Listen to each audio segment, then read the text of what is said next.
Mark, where are you?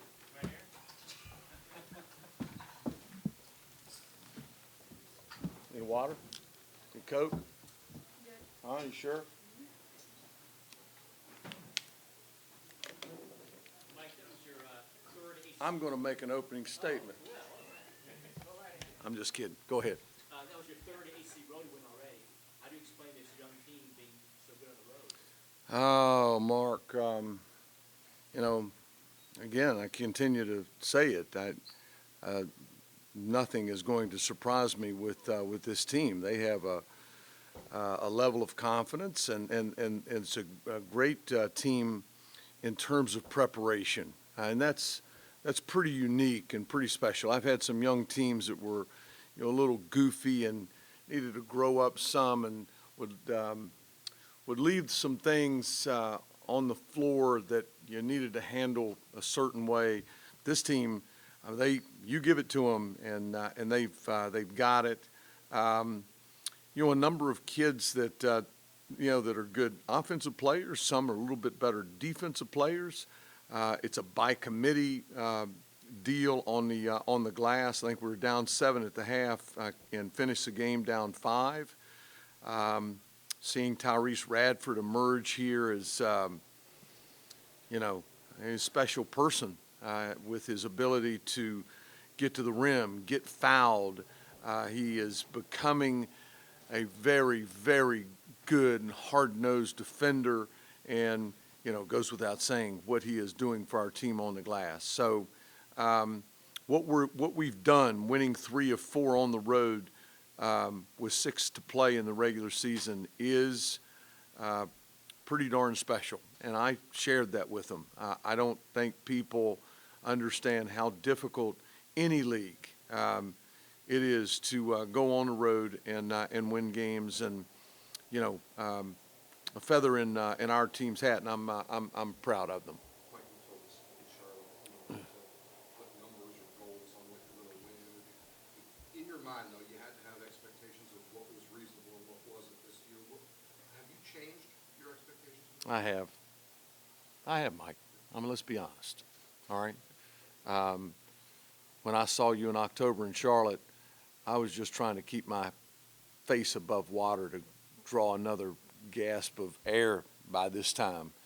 But, as we said on Saturday, never underestimate young people, never underestimate high character people that are great teammates and enjoy competing with one another.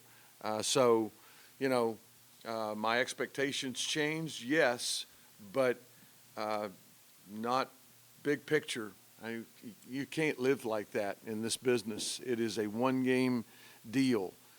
Thursday's practice is everything in our preparation for Syracuse, the biggest game of our season, because it's the next game, is the only thing that matters. That'll be the next test for this team. We haven't done anything yet. We're 4-2, good for us, that's great, but we have not accomplished one darn thing. Better be ready to go on Saturday, or the Orangemen they'll play better than they played in the Carrier Dome last week. I expect our team to play better as well. So what are the expectations now versus what I don't know. I really haven't thought about that. I don't just to win the next game. So help me goodness. I'm not looking at, I know we've got 14 league games left, right? Just to practice well on Thursday. Be where your feet are. Be where your feet are. Our feet are in Winston-Salem. We're going to head back, get us a little sandwich, get back to Blacksburg.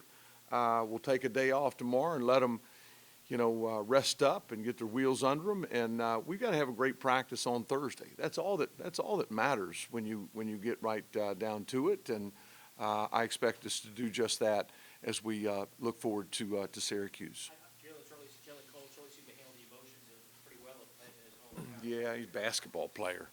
He's a basketball player. Stuff like that's not going to spook him.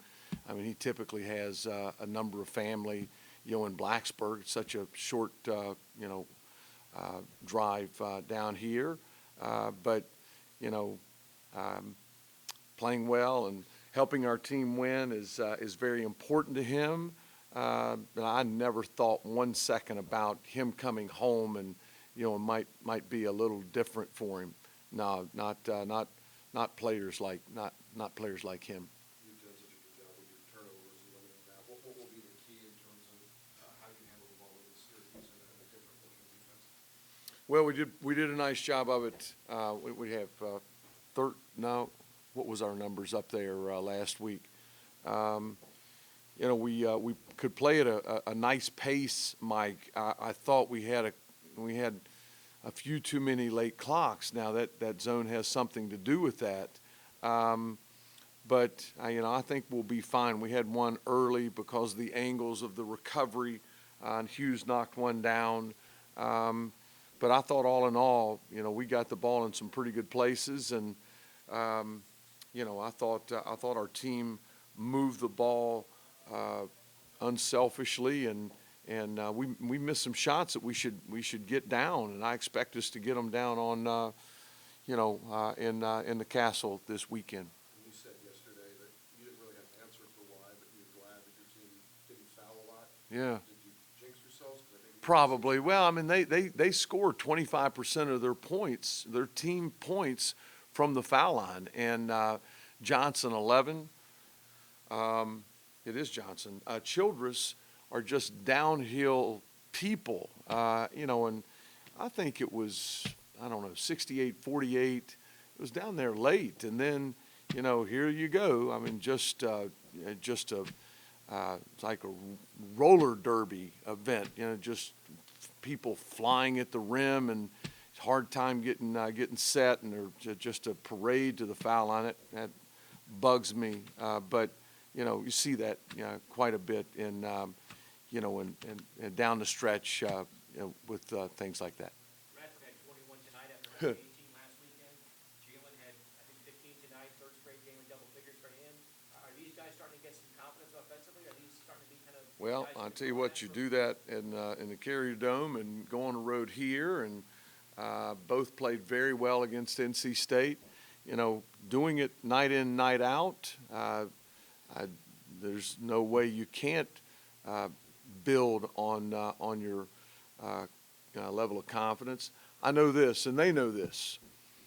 Their head coach has a great deal of confidence in them, and I am, just so pleased with, what they're doing, both of them, all of them, both offensively and defensively. They are, they're helping our team play pretty good basketball here in mid-January. your defense do certain things tonight to force a bunch of turnovers, you think? No, we did what we typically do. That's pretty good, 18. Just adhering to, our principles there, and sticking in those gaps, and we got our hands on a number of balls. Our deflections were up. We couldn't get to Sarr. Man, I like his game. Gosh, he's a good player. Couldn't get to him, and I gave up 6 points trapping him. We've trapped really well. Sarr turned to the middle and got the ball to the back, and I think number 13, Adrian White. I think Adrian White made 2 of his 4 threes off of our defense, our mistakes defensively in the first half. But 10 assists, 18 turnovers, pretty good for your defense. Couple more. Growing up where you did, how has expectations met reality in the midst of your first ACC conference? Would you repeat that, please? Considering where you're from, how have expectations met reality versus Where I'm from in terms of being from Southwest Virginia? Above and beyond.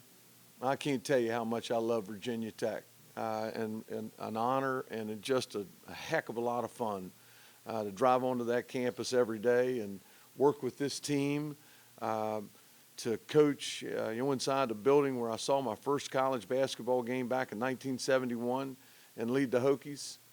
Charm life, man, charm life. What else? Awesome. Coach, he's 7 assists last game, 9 assists tonight, 2 turnovers. Seems like he's seen the floor better. He is. Son of a gun's going to have to do a better job for us at the foul line, and he's doing really, really well. But we got the rim a couple of times and got a couple home. But I mean, he is I'm just not comfortable without him on the floor. You know, you just know what he's going to give you defensively.